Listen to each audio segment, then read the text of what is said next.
नमस्कार, एनडीटीव्ही मराठीमध्ये आपल्या सगळ्यांचं स्वागत. मी प्रज्ञा.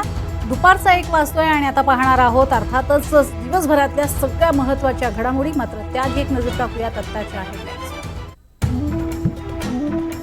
पुणे पोर्शे अपघात प्रकरणात पुण्यातील आमदाराचा डॉक्टर तावरेला फोन. आरोपीच्या ब्लड रिपोर्टमध्ये फेरफारीसाठी दबाव टाकला का, असा सवाल उपस्थित.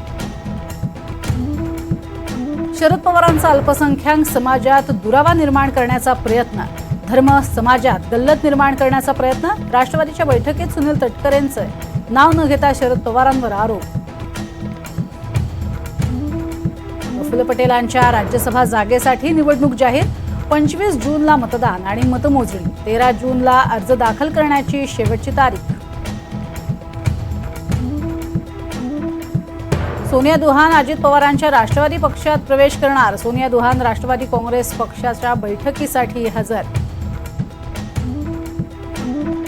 शालेय शिक्षण अभ्यासक्रमात मनुस्मृतीचे श्लोक घेतले जाणार नाहीत. शिक्षण मंत्री दीपक केसरकरांचं स्पष्टीकरण. ड्राफ्ट तयार करणाऱ्यांवरती कारवाई करण्याची घोषणा.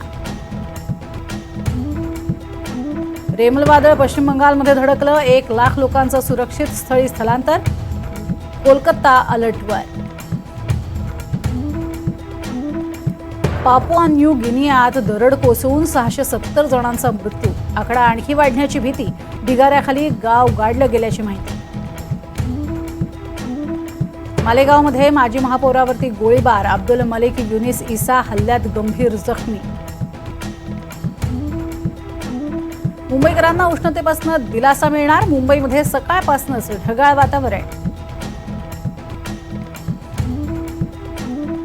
राज्यातील 10वीच्या विद्यार्थ्यांचा निकाल जाहीर. 10वीचा 95.81% निकाल.